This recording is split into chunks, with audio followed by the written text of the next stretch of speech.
ನಮಸ್ಕಾರ ಪ್ರಿಯ ವೀಕ್ಷಕರೇ, ತ್ರಿಶಕ್ತಿ ಚಾನಲ್ಗೆ ಸ್ವಾಗತ.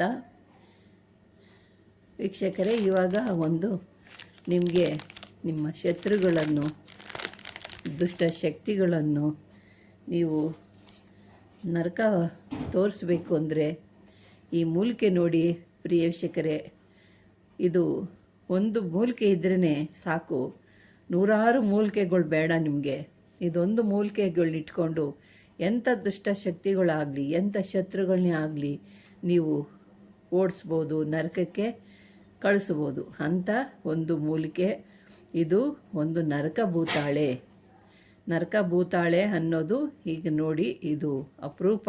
ಇದು ಎಲ್ಲೋ ಒಂದು ಕಡೆ ಸಿಗುತ್ತೆ ಈ ನರಕ ಭೂತಾಳೆ. ಇದನ್ನು ಯಾಕೆ ಅಂದರೆ ತುಂಬ ಜನಗಳು ಈ ಪ್ರಯೋಗದಿಂದ ಭೂತ ಪ್ರೇತಗಳು, ಶಾಕಿನಿ, ಡಾಕಿನಿ, ಮೋಹಿನಿ, ಯಕ್ಷಿಣಿ ಇಂಥಗಳಿಂದ ಬಾಳಲ್ತಿದ್ದಾರೆ ತುಂಬ ಜನ. ಅದರಿಂದ ಇದನ್ನು ನನಗೆ ಇದ್ರ ಬಗ್ಗೆ ನಿಮಗೆ ಇದನ್ನು ಪರಿಹಾರ ಮಾಡೋಕ್ಕೋಸ್ಕರ ಇದನ್ನು ನಿಮಗೆ ತೋರಿಸ್ತಾ ಇದ್ದೀನಿ. ಯಾಕೆ ಅಂದರೆ ಇದು ಇನ್ನೂ ಬೇರೆ ಬೇರೆ ಕೆಲಸ ಎಲ್ಲ ಮಾಡ್ತಾರೆ, ಅವೆಲ್ಲ ನಾನು ಬೇಡ ಹೇಳೋದಿಲ್ಲ. ಆದರೆ ಪರಿಹಾರಕ್ಕೆ ಮಾತ್ರ ನಾನು ತಿಳಿಸ್ತೀನಿ. ಯಾಕೆ ಅಂದರೆ ಇದರಿಂದ ಭಾಳ ಪ್ರಯೋಗಗಳು ಮಾಡ್ತಾರೆ. ಎಂತೆಂಥ ಪ್ರಯೋಗಗಳು ಅಂದರೆ ಸಾಧ್ಯನೇ ಇಲ್ಲ. ಇದ್ರ ಹೆಸರೇ ನೋಡಿ, ನರಕ ಭೂತಾಳೆ ಅಂದರೆ ಇದು ಎಲ್ಲ ರೀತಿಯಲ್ಲಿ ಕೆಲಸಗಳು ಮಾಡುತ್ತೆ. ಅದರಿಂದ ಇವೆಲ್ಲ ನಾನು ಹೇಳ್ತಾ ಇಲ್ಲ, ಅವೆಲ್ಲ ಹೇಳೋದು ಬೇಡ, ಬೇರೆಯವ್ರಿಗೆ ತೊಂದರೆ ಕೊಡೋದು ಬೇಡ. ಅದರಿಂದ ನೀವು ಪರಿಹಾರ ಮಾಡ್ಕೊಳ್ಳಿ. ಪರಿಹಾರ ಮಾಡ್ಕೊಳ್ಳೋದು ಮಾತ್ರ ಹೇಳ್ತೀನಿ, ಮಾಡೋದು ನಾನು ಹೇಳ್ತಾ ಇಲ್ಲ. ಅದರಿಂದ ನೀವು ಈ ನರಕ ಭೂತಾಳೆನ ಯಾರ್ಯಾರಿಗೆ ಮಾಟ ಪ್ರಯೋಗ, ಭೂತ ಪ್ರೇತ, ದುಷ್ಟಶಕ್ತಿ, ಪ್ರೇತಗಳು, ಆತ್ಮಗಳು ಇವುಗಳು ಕಾಟದಿಂದ ನೀವು ನರಳುತ್ತಿದ್ದೀರೋ, ಬಳಲ್ತಿದ್ದೀರೋ ಅಂಥವರು ಇದಕ್ಕೆ ಯಂತ್ರಗಳನ್ನ ಬರೆದು ನೀವು ಈ ಮೂಲಿಕೆನ ತುಂಬಿ ನೀವು ಕಟ್ಕೊಂಡ್ರೆ ಸಾಕು. ಎಂಥ ಭೂತ ಪ್ರೇತ ಮಾಟ ಮಂತ್ರ ಯಾವ ಶಾಕಿನಿ ಡಾಕಿನಿ ಇದ್ರೂ ಕೂಡ ಒಂದು ಕ್ಷಣ ನಿಲ್ಲದೆ ಒದ್ದಾಡಿ ಹೊರಟು ಹೋಗ್ತಾಳೆ. ಅಂಥ ಒಂದು ಮೂಲಿಕೆ. ಇಂಥ ಮೂಲಿಕೆ ಸಿಗೋದು ಭಾಳ ಅಪರೂಪಗಳು. ಇಂಥವೆಲ್ಲ ಇದ್ದಾವೆ ಅನ್ನೋದು ನಮಗೆ ಒಂದು ಭಾಳ ವಿಶೇಷವಾಗಿ ನಾವು ತಿಳ್ಕೊಬೇಕು. ಇಂಥ ವನಮೂಲಿಕೆಗಳಿಗೆ ನಾವು ಶರಣಾಗತರಾಗಬೇಕು. ಈ ವನಮೂಲಿಕೆಗಳಿಂದ ಆಗದಿರೋಂಥ ಕೆಲಸ ಒಂದೂ ಇಲ್ಲ. ವನಮೂಲಿಕೆಗಳು ಅಂದ್ರೇ ಅದು ವನದೇವತೆಯ ಸ್ವರೂಪದಲ್ಲಿ ನಮ್ಮನ್ನು ಸಿಕ್ಕಿ ಕೈ ಬೀಸಿ ಕರಿತಾ ಇರ್ತಾರೆ. ಅಂಥವ್ರನ್ನ ನಾವು ಕೈ ಮುಗಿದು ಅವ್ರನ್ನ ಸ್ವಾಗತ ಮಾಡಿ ಮನೆಗೆ ತಗೊಂಡ್ಬಂದು ಇಟ್ಕೋಬೇಕು. ಎಂತೆಂಥ ಮೂಲಿಕೆಗಳಿದ್ದಾವೆ, 1ರಿಂದ 12 ಕೆಲಸ, 101 ಕೆಲಸಗಳಾಗ್ತವೆ. ನಾವು ಹೇಳೋದು ಸ್ವಲ್ಪ ಕಾರ್ಯಕ್ಕೆ ಮಾತ್ರ ಆಗೋವಂಥದ್ದು.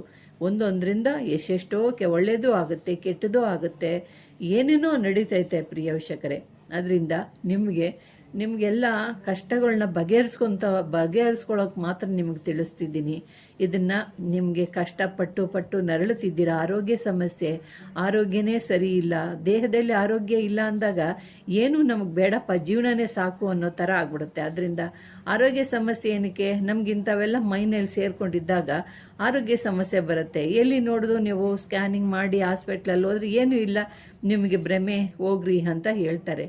ಅದರಿಂದ ಇಂಥವೆಲ್ಲ ನೀವು ಮಾಡಿಕೊಂಡು ಇದನ್ನು ಯಂತ್ರ ಬರೀಬೇಕು. ಯಂತ್ರಗಳು, ನಾನು ಎಷ್ಟೋ ಯಂತ್ರಗಳು ಭೂತ ಪ್ರೇತಗಳಿಗೆ ನಾನು ಯಂತ್ರಗಳು ಕೊಟ್ಟಿದ್ದೀನಿ. ಅದಕ್ಕಿಂತ ಇನ್ನೂ ದೊಡ್ಡ ಆದಂಥ ಯಂತ್ರಗಳಿದ್ದಾವೆ. ಆ ಯಂತ್ರಗಳು ಬರೆದು ಇದನ್ನು ಮೂಲಿಕೆನ ಹಾಕಿ ನೀವು ಕಟ್ಟೋದ್ರಿಂದ ಎಂಥ ದುಷ್ಟಶಕ್ತಿ ಇದ್ರೂ ದೂರ ಆಗೋಗ್ಬಿಡುತ್ತೆ. ಇದನ್ನು ಮನೆಯಲ್ಲೆಲ್ಲ ಇಡಬಾರ್ದು, ಇದನ್ನು ಹೊರಗಡೆನೇ ಇಟ್ಕೋಬೇಕು. ಇದಕ್ಕಾಗಿ ಹೊರಗಡೆ ಇದರಲ್ಲಿ ಇಟ್ಕೋಬೇಕು. ಅಂಥ ಒಂದು ಶಕ್ತಿಯಾದಂಥ ಒಂದು ಮೂಲಿಕೆ ಇದು.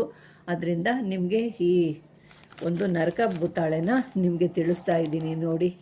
ಇದು ಒಂದು ಸುಗಂಧ ಅಂದರೆ ದುರ್ನಾಥ, ಸುಗಂಧ ಅಲ್ಲ, ದುರ್ನಾಥ ಹೊಡಿತೈತೆ ಅಂಥ ಒಂದು ಮೂಲಿಕೆ ಇದು. ಅಂಥ ಒಂದು ಅದ್ಭುತ. ಈ ಮರದ ಹತ್ರ ಹೋದರೆ ಸಾಕಂತೆ ಅವ್ರಿಗೆ ನಾನಾ ವಿಧದ ತೊಂದರೆಗಳು ಪ್ರಾರಂಭವಾಗುತ್ತಂತೆ. ಇದು ಆ ರೀತಿಯಾಗಿದೆ. ತಿಳಿದಿರೋರು ಇದನ್ನು ಬೇರೆ ಬೇರೆ ರೀತಿಯಲ್ಲಿ ತಗೊಂಡು ಬರ್ತಾರೆ. ಇದ್ರದ್ದು ಇಷ್ಟ ಆಯಿತು. ಮತ್ತೆ ಇನ್ನೊಂದು ಮೂಲಿಕೆ ತೋರಿಸ್ತೀನಿ ಪ್ರಿಯ ವೀಕ್ಷಕರೇ. ಇದನ್ನು ನೀವು ಎಲ್ಲರೂ ನೋಡಿರ್ತೀರ ಈ ಮೂಲಿಕೆನ. ನಿಮಗೆ ಇವಾಗ ಇದನ್ನು ತೋರಿಸ್ತಿದ್ದೀನಿ ನೋಡಿ. ಇದು ದೇವದಾರಿ ಅಂದರೆ ಇದು ದೇವತೆಗೆ ಸಂಬಂಧಪಟ್ಟಿರೋಂಥದ್ದು. ಈ ದೇವತೆಗಳನ್ನ ಸಂಬಂಧಪಟ್ಟಿರೋದು ಅಂತ ಗೊತ್ತಿದೆ, ಆದರೆ ನೀವು ಯಾವ ರೀತಿ ಮಾಡ್ಕೋಬೇಕು ಅನ್ನೋದು ತಿಳ್ಕೊಬೇಕು. ಇದನ್ನು ನೀವು ನಿಮಗೆ ದೇವರು, ನಿಮ್ಮ ಕುಲದೇವರು ಯಾವುದು ಅನ್ನೋದು ಗೊತ್ತಿರಲ್ಲ ಕೆಲವ್ರಿಗೆ ನಿಮ್ಮ ಕುಲದೇವರೇ ನಿಮ್ಮನ್ನು ಕಾಪಾಡ್ತಾ ಇರಲ್ಲ. ಯಾಕೆಂದರೆ ಕಟ್ ಮಾಡಿಬಿಟ್ಟಿರ್ತಾರೆ ಕುಲದೇವ್ರನ್ನ. ಅಂಥವ್ರಿಗೆ ಇದೊಂದು ಮೂಲಿಕೆ. ಇದನ್ನು ನಿಮಗೆ ಒಂದು ದಿವಸ ಇದನ್ನು ವಿಡಿಯೋ ಮಾಡಿ ನಿಮಗೆ ತೋರಿಸ್ತೀನಿ. ಇದನ್ನು ಏನು ಮಾಡಬೇಕು ಅಂದರೆ, ಒಂದು ಕುಡಿಕೆ ತಗೋಬೇಕು, ಒಂದು ಮಡಿಕೆನ. ಆ ಮಡಿಕೆನ ಚೆನ್ನಾಗಿ ತೊಳೆದು ಅರಿಶಿನ ಕುಂಕುಮ ಲೇಪನೆ ಮಾಡಿ ಅದರಲ್ಲಿ ಇದೊಂದು ತುಂಡನ್ನ ಹಾಕಿ ಇಡಬೇಕು. ಇದನ್ನು ಒಂದು ತುಂಡನ್ನ ಹಾಕಿ ಇಡಬೇಕು. ನೋಡಿ, ಇದನ್ನು ಒಂದು ತುಂಡು ಹಾಕಿದಾಗ ಇದರಲ್ಲಿ ಅರಿಶಿನ ಕುಂಕುಮ ಚೆನ್ನಾಗಿ ಲೇಪನೆ ಮಾಡಿ ಇದನ್ನು ನಾವು ಶುದ್ಧಿ ಮಾಡಿ ಇದು ಒಂದು ಮಡಿಕೆ ಒಳಗೆ ಹಾಕಬೇಕು. ಮಡಿಕೆನಲ್ಲಿ ಹಾಕಿಟ್ಟು ಅದಕ್ಕೆ ಅರಿಶಿನ ಕುಂಕುಮ ಹೂವು ಎಲ್ಲ ಹಾಕಬೇಕು. ಮಡಿಕೆ ಎಲ್ಲ ಅರಿಶಿನ ಕುಂಕುಮ ಬಳಿಬೇಕು. ಬಳಿದಾದ ನಂತರ ಅದನ್ನು ನೀವು ಪೂಜೆ ಮಾಡಬೇಕು. ಪೂಜೆ ಮಾಡಿ ಇದಕ್ಕೊಂದು ಮಂತ್ರ ಬರುತ್ತೆ. ಕುಲದೇವರು ಯಾರೂ ಗೊತ್ತಿಲ್ಲ ಅನ್ನೋರು, ಕುಲದೇವರನ್ನ ಕಟ್ ಮಾಡಿದ್ದಾರೆ ಅನ್ನೋರು, ಅಂಥವ್ರಿಗೆ ಏನು ಮಾಡಬೇಕು ಅಂದರೆ, ಇದಕ್ಕೆ ಒಂದು ಮಂತ್ರ ಇದೆ. ನಿಮ್ಮ ದೇವ್ರನ್ನ ಕರೆಯೋ ಒಂದು ಮಂತ್ರ ಇದೆ. ಅದು ಯಾವ ದೇವರಾಗಿದೆಯೋ ಆ ದೇವರಿಗೆ ಈ ಮಂತ್ರ ಹೇಳಬೇಕು. ಮಂತ್ರ ಹೀಗಿದೆ, ನಾನು ಹೇಳ್ತೀನಿ, ನೋಡ್ಕೊಳ್ಳಿ. ಇನ್ನೊಂದು ಸತಿ ನಿಮಗೆ ಇದನ್ನು ಕುಲದೇವ್ರನ್ನ ಯಾವ ರೀತಿಯಾಗಿ ನಮ್ಮ ಮನೆಗೆ ಬರೋದು ಅನ್ನೋ ರೀತಿಯಲ್ಲಿ ನಿಮಗೆ ಅದನ್ನು ಮಾಡಿ ನಿಮಗೆ ತೋರಿಸ್ತೀನಿ. ಆದರೆ ಇವಾಗ ಹೇಳ್ತಿದ್ದೀನಿ, ನಿಮಗೆ ಮಾಡಿ ತೋರಿಸ್ಬೇಕು ಅನ್ನೋದೇನ ಇದ್ದರೆ ನೀವು ಕಮೆಂಟಲ್ಲಿ ಕೇಳಿ. ನೀವು ಅದಕ್ಕೋಸ್ಕರ ನೀವು ತಿಳಿಸಿದಾಗ ನಾನು ನಿಮಗೆ ವಿಧಾನ ಮಾಡೋ ರೀತಿ ತೋರಿಸ್ತೀನಿ. ಇದಕ್ಕೆ ಮಂತ್ರ ಇದೆ. ನಿಮ್ಮ ಕುಲದೇವರು ಯಾವುದಿದೆಯೋ ಆ ಕುಲದೇವ್ರನ್ನ ಹೆಸರು ಹೇಳ್ಕೊಂಡು ಈ ಮಂತ್ರ ಹೇಳಬೇಕು. ಮಂತ್ರ ಹೇಳ್ತೀನಿ ನೋಡಿ. ಓಂ ಅಯ್ಯುಂ ಕಿಳಿಯುಂ ಸೌವುಂ. ನಾನು ಹೇಳ್ತೀನಿ, ನಾನು ಸುಮ್ಮನೆ ನಮ್ಮ ದೇವರ ಹೆಸರು ಹೇಳ್ತೀನಿ. ಓಂ ಅಯ್ಯುಂ ಕಿಳಿಯುಂ ಸೌವುಂ ಅಣ್ಣಮ್ಮ ದೇವಿ ವಾವ ಶಿವಾಯ ನಮಃ. ನಾನು ನಿಮ್ಮ ದೇವರು ಯಾವುದಿರುತ್ತೋ, ಈಗ ಕೆಂಪಮ್ಮ ಆಗಿರುತ್ತೆ, ಕೆಂಪಮ್ಮ ಅಂತ ಹೇಳ್ತೀನಿ. ಓಂ ಅಯ್ಯುಂ ಕಿಳಿಯುಂ ಸೌವುಂ ಕೆಂಪಮ್ಮ ದೇವಿ ವಾವ ಶಿವಾಯ ನಮಃ. ನಿಮ್ಮ ದೇವರುಗಳು ಗಂಡು ದೇವರಾಗಲಿ ಹೆಣ್ಣು ದೇವರಾಗಿರಲಿ ಈ ಮಂತ್ರನ ಹೇಳ್ಕೊಂಡು ನೀವು ದಿನನಿತ್ಯ ಜಪ ಮಾಡಿ ಇದನ್ನು ಮಾಡ್ತಿದ್ರೆ ನಿಮ್ಮ ಕುಲ ದೇವ್ರನ್ನ ಯಾರೇ ಕಟ್ಟಾಕಿದ್ರೂ ಅದನ್ನು ಕಿತ್ಕೊಂಡು ನಿಮ್ಮ ಮನೆಗೆ ಸೇರ್ತಾರೆ. ನಿಮ್ಮ ಕುಲದೇವರೇ ನಿಮಗೆ ಗೊತ್ತಿಲ್ಲ ಅಂದರೆ ಯಾರ ಮುಖಾಂತರನ ನಿಮಗೆ ಆ ದೇವರು ಬಗೆ ಇಂಥದ್ದು ಅಂತ ನಿಮ್ಗೆ ಯಾರನ್ನ ತಿಳಿಸ್ತಾರೆ. ಅದನ್ನು ನೀವು ಕರೀತಾ ಇದ್ದರೆ ನಿಮ್ಮ ಕುಲದೇವ್ರನ್ನ, ಅವರು ನನ್ನ ಕರೀತಿದ್ದಾರೆ ನನ್ನ ಮಕ್ಕಳು ಅಂದ್ಬಿಟ್ಟು ಆ ದೇವಿ ಎಷ್ಟು ಕಟ್ಟಿನಲ್ಲಿದ್ರೂ ಕಿತ್ಕೊಂಡು ಬಂದು ನಿಮ್ಮನ್ನು ಕಾಪಾಡ್ತಾಳೆ. ಈ ಮಂತ್ರನ ಹೇಳ್ಕೊಳ್ಳಿ. ಇದಕ್ಕೆ ಈ ಮಂತ್ರ ಇದೆ. ಅದಕ್ಕೆ ನಿಮ್ಮ ಹೆಸರು, ಆ ದೇವಿ ಹೆಸರುಗಳು ಹೇಳಿ, ಗಂಡು ದೇವರಾಗಿರಲಿ ಹೆಣ್ಣು ದೇವರಾಗಿರಲಿ ಆ ರೀತಿಯಾದಂಥ ಇದರಲ್ಲಿ ಇನ್ನೂ ಹಲವಾರು ತಂತ್ರಗಳಿದ್ದಾವೆ. ಇದು ಎಷ್ಟೇ ಆಗಲಿ ದಾರಿ ಅಂದ್ರೇ ದೇವಭೂತಾಳೆ ಅಂದ್ರೇ ಇದು ಎಷ್ಟು ಶಕ್ತಿವಂತದ್ದು ಗೊತ್ತಾ. ಇದರಿಂದ ಇನ್ನೂ ಹಲವಾರು ತಂತ್ರಗಳು ಮಾಡ್ಬೋದು.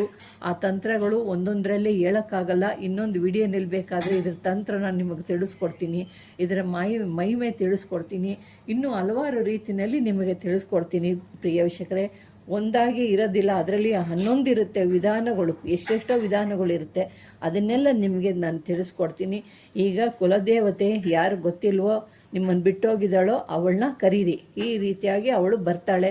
48 ದಿವಸದಲ್ಲಿ ನಿಮ್ಮ ಮನೆಗೆ ಬಂದು ಆ ದೇವಿ ಕುತ್ಕೊಂಡಾಗ ನಿಮ್ಮ ಮನೆಯಲ್ಲಿ ಆಗೋ ಒಂದು ಅದ್ಭುತಗಳು ಬೇರೆ ಬೇರೆ ಇರುತ್ತೆ. ಪ್ರಿಯ ವೀಕ್ಷಕರೇ, ನಿಮಗೆ ಇಷ್ಟವಾದರೆ ಲೈಕ್ ಮಾಡಿ, ಶೇರ್ ಮಾಡಿ, ಸಬ್ಸ್ಕ್ರೈಬ್ ಮಾಡಿ. ನಮಸ್ಕಾರ.